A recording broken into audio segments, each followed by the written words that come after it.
Okay, next question. I've been doing a lot of healing and development work for some time now. After years of feeling on top of things, I feel as if I've just uncovered a new layer of vulnerability. One of my inner children, possibly my shadow inner children, wants to be rescued. This inner child is so insistent on being saved and resist my care, even after years of consistent self-parenting. I know I need to rescue myself, but this inner child only wants my therapist. How can I move forward in a way that holds this inner child's desire for rescue with compassion and gentleness? Okay, thank you for this question. These are challenging kinds of topics because you might learn the skills for inner parenting, but then you might hit a topic or a specific occurrence that actually your inner parenting skills are not, can't fulfill, can't look after.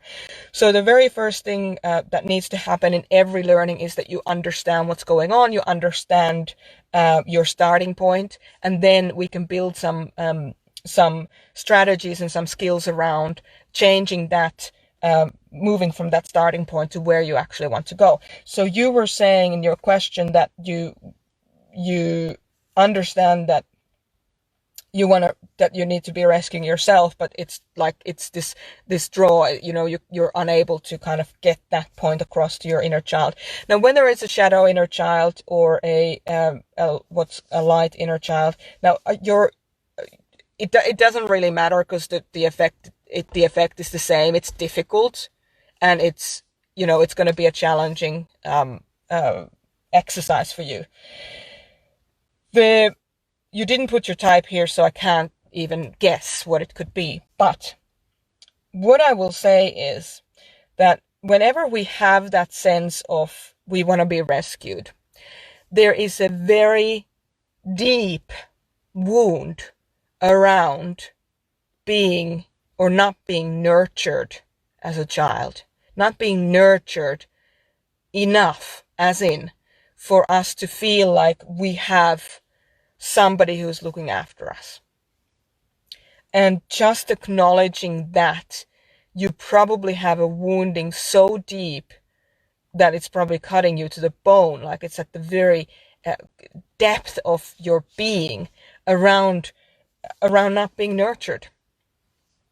And this kind of a wound can take years to uncover and months or years to overcome, depending on, if you work with a mentor or if you don't work with a mentor. If you're working with a mentor, it's usually, 6 to 12 months. If you don't work with a mentor, it's going to be years, simply because you don't have, in order to overcome this kind of a challenge, you almost need to adopt a nurturing parent figure who will give you that, who will give you that in a way that is conscious for you to receive, after which you can start moving past that. And oftentimes, it's a mentor. In your case, you're saying it's your therapist.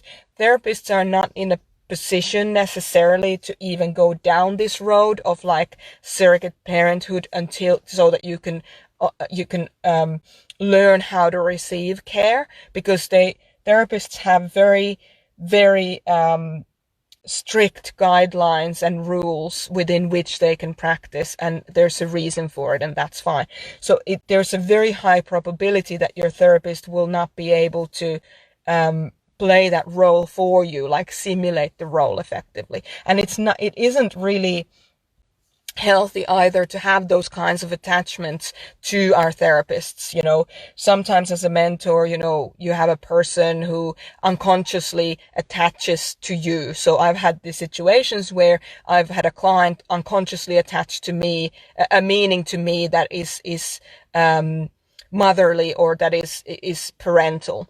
And in those situations, I have to remind them that I'm not their parent, and that because if it's unconscious, that person will then project onto you all their fears, all their pain, all the things that You're not actually responsible as the person who's not their parent. But if you do this exercise consciously, that you adopt, you might even talk to, send us an email, desk@infxproject.com if you want to talk about this further.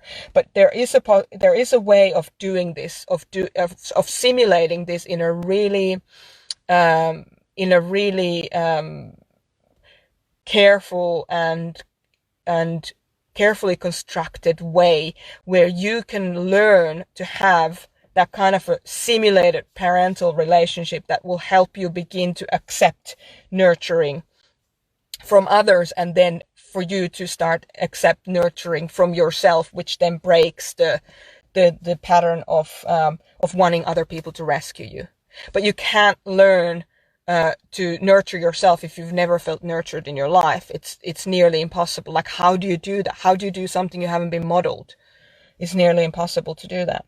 So that's what I would say to you on that. This is a difficult situation. So just assume that that if you have such desire and yearning to be rescued by your therapist, that this is a very deep wound, and you should respect this wound for what it is. You should take it seriously, and ask more questions around how to do this surrogate parent simulation.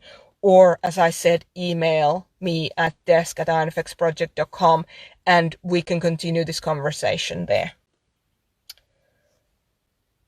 Bless you. Bless you for asking the question.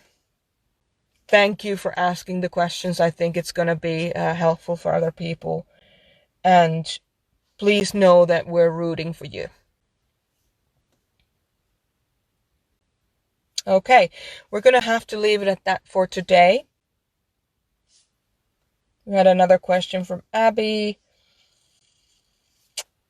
We're going to have to leave that for next week, Abby.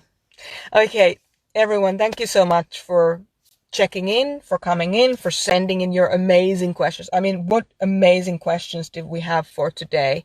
This is just beautiful. Thank you so much for doing your work, for trusting us to help you with your work. And thank you for asking this. Thank you on behalf of other people for asking these questions, because they might not be in a position to do so. So I'm really grateful for your generosity of spirit. I'll see you next week. Take care.